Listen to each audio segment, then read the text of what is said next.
रहते थे। अच्छा देखो व्रत में कितनी ताकत होती है। एक अम्बरीश नाम के राजा थे, भक्त थे, एकादशी का व्रत रहते थे। एकादशी का व्रत जो होता है उसे द्वादशी में ही पारायण करना चाहिए। अगर त्रयोदशी तिथि लग गई तो पर पारायण नहीं होता है। तो महाराज जिस दिन ये पारायण करने जा रहे थे उस समय द्वादशी तिथि थोड़ी थी। दुर्वासा ऋषि आ गए, कहा महाराज हम आपको भोजन कराना चाहते हैं। इन्होंने कहा हम स्नान करके आते हैं। और ये स्नान करने में इतने लेट हो गए कि द्वादशी तिथि का जो मुहूर्त था वो निकला जा रहा। तो ब्राह्मणों ने कहा ऐसा करो भगवान का पंचामृत ले लो, भोजन मत करो तो पारायण हो जाएगा और ऋषि को भोजन कराने के बाद तुम भोजन कर लेना। पारायण के लिए वो जल ले ही रहे थे तब तक दुर्वासा ऋषि आ गए। दुर्वासा ऋषि ने कहा अच्छा भोजन करके कुल्ला कर रहे हो, आचमन कर रहे हो, तुम भोजन कर चुके हो, मेरा निमंत्रण कर दिया है, मुझे खिलाने से पहले तुम खा चुके हो। इन्होंने महाराज एक अग्नि को प्रकट किया और छोड़ दिया इनके पीछे। भगवान की कृपा हुई, भगवान की उसी मूर्ति में से चक्र निकला। चक्र ने महाराज उस अग्नि को समाप्त कर दिया और दुर्वासा ऋषि के पीछे। अब दुर्वासा ऋषि 1 साल तक घूमे, किसी ने रक्षा नहीं करी। ब्रह्मा विष्णु महेश किसी ने भी रक्षा नहीं करी, इंद्र ने भी रक्षा नहीं करी। भगवान विष्णु ने कहा हम भी रक्षा नहीं कर सकते, जिसका अपराध किया है जिस भक्त का उसी के पास जाओ। फिर से आकर के अम्बरीश के चरणों में गिर पड़े, हाथ जोड़े महाराज हमें क्षमा कर दो। तब अम्बरीश भी देखो ऐसे भक्त थे कि 1 साल तक दुर्वासा ऋषि घूमते रहे और 1 साल तक अम्बरीश जी वहीं पर उसी स्थान पर बिना कुछ खाए पिए ऐसे ही भोजन की थाली लिए खड़े रहे कि दुर्वासा ऋषि जब आएंगे उनको खिला करके हम भोजन करेंगे। यही होती है भक्ति। ब्राह्मणों को अगर निमंत्रण किया है उनको भोजन करा के ही ग्रहण करना चाहिए। ये नहीं कि पहले खा लिया आप खाएं ब्राह्मण चाहे ना खाएं, ये क्या मतलब, ऐसा नहीं भाई, ये तो अपमान हो गया ना। आज आए अम्बरीश ऋषि ने हाथ जोड़े, चक्र शांत हो गया। तो यही अम्बरीश है महाराज। आगे चल करके इसी वंश में विवनाश हुए, विवनाश के बेटा मांधाता आगे चल करके सत्यव्रत हुए महाराज। हरिश्चंद्र रोहित बाहु सगर, सगर के 60,000 पुत्र। लेकिन महाराज ये यज्ञ कर रहे थे, इंद्र महाराज इनका घोड़ा ले जाकर के कपिल मुनि महाराज के आश्रम में बांध दिया। ये लोग भ्रष्ट हो गए, इन्होंने जान नहीं पाया, इन्होंने कपिल मुनि महाराज का जैसे अपमान किया, इनके नेत्र खोले, ये 60,000 पुत्र सब भस्म हो गए। इनको पवित्र करने के लिए मां गंगा की आवश्यकता पड़ गई। अब समझिए सगर की दूसरी पत्नी असमंजस, अंशुमान, दिलीप, भागीरथ, सभी लोगों ने, इनके पूर्वजों ने खूब तपस्या करी, लेकिन महाराज गंगा नहीं आई। भागीरथ ने जब प्रार्थना करी तो महाराज गंगा आई और गंगा को भगवान शंकर ने जटाओं में रखा। इसके बाद महाराज सभी पुरखों का उद्धार हुआ। इसके बाद इसी वंश में, भागीरथ के वंश में राजा ऋतुकर्ण, सौदास, अश्मक, नारीकवच, खटवांग, दिलीप और रघु हुए। ये सूरवंश चल रहा है। रघु लेकिन इतने प्रतापी राजा हुए, इतने प्रतापी राजा हुए। ये सूरवंश है, लेकिन रघु के पराक्रम के कारण इस वंश का नाम ही रघुवंश पड़ गया। रघुवंश पड़ गया। रघु महाराज बहुत पराक्रमी थे। रघु के अज हुए, अज के महाराज दशरथ हुए और दशरथ के होंगे, आने वाले हैं ना दशरथ के भाई। तो आज दशरथ जी महाराज चिंता करते रहते हैं। और चिंता हुई कब? तुलसीदास जी महाराज लिख रहे हैं। देखो अब राम जी के यहाँ आए हैं तो गोस्वामी तुलसीदास जी को पकड़ना पड़ेगा। तो बाबा जी कह रहे हैं क्या, एक बार भूपत मने माही,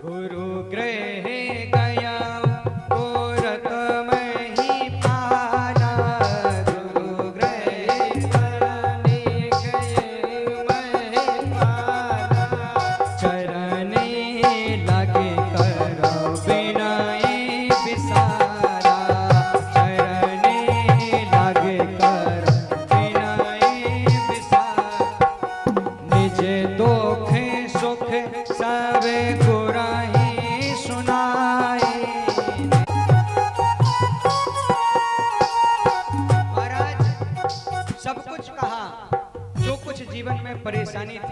सब अपने गुरुदेव भगवान से कह रहे हैं, निज दुख सुख वे गुरहि सुनायो, निज दुख सुख सब कहाई समझायो।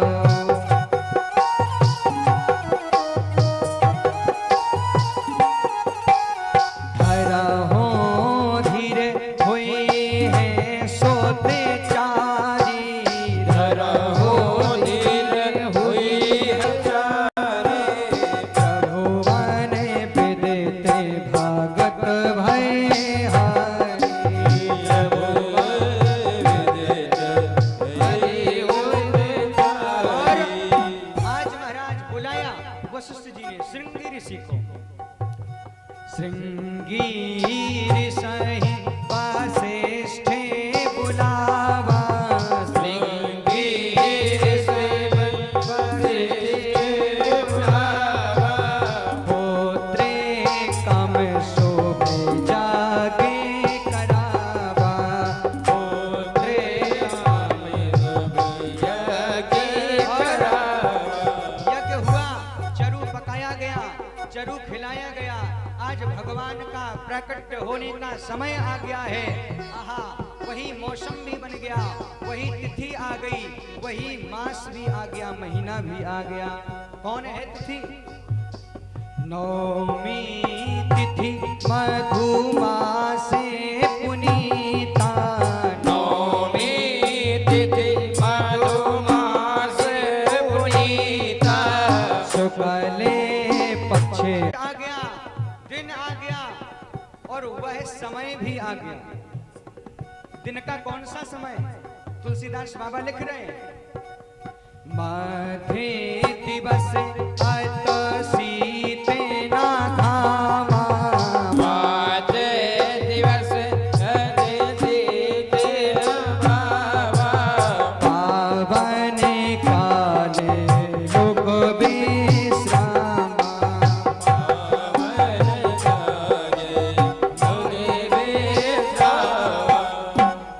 दोपहर का समय का वर्णन लिख रहे हैं। हवा कैसी चल रही है? शीतले मंद सुरभि बहे पाऊ, शीतले मंद सुरभि बहे पाऊ, हर से तेज पुष्पों की बारिश कर रहे हैं। बरसहि सुमन सुमन जल साजी,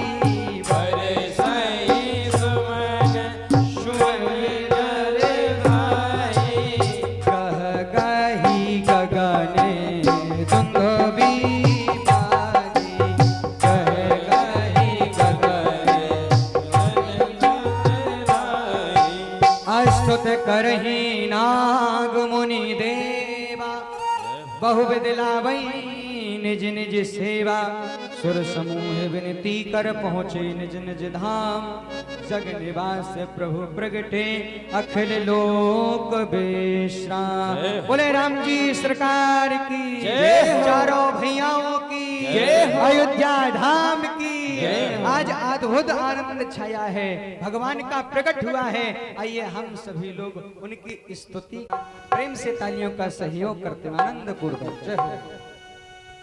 भाई प्रगट कृपा दीन दयाला कौशल्याय दिवारी, हर्षित महतारे मुनि मनहारी, अद्भुत रूप विचारी, लोचन अभिरामा तनु घनश्यामा, निज आयुध भुज चारी, भूषण वनमाला नयन विशाला, शोभा सिंधु करारी,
विप्रधेन सुर संत हित लीन मनुजे अवतार निज इच्छा निर्मित तनु माया गुण गोपाल।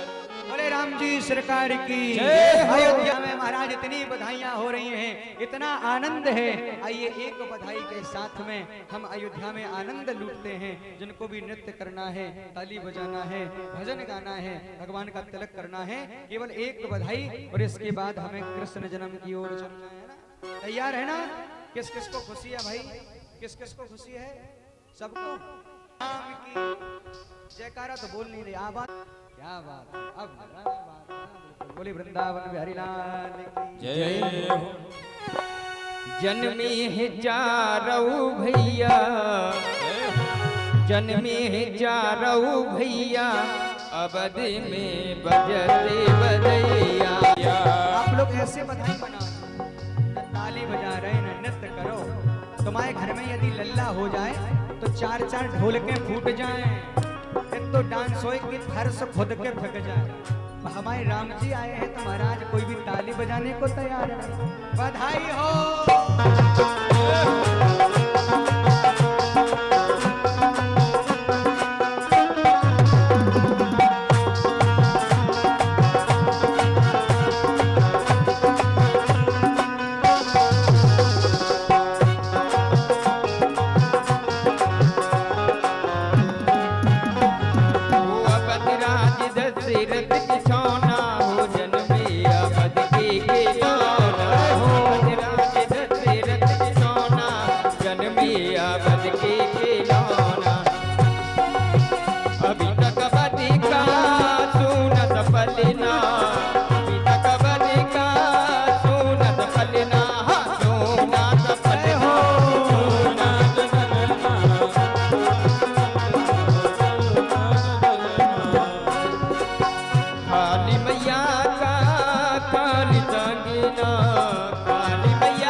जन्मे हैं चारों भैया अवध में बाजे बजैया जन्मे हैं चारों भैया बाजे बजैया जन्मे हैं चारों भैया अवध में बाजे बजैया अवधों में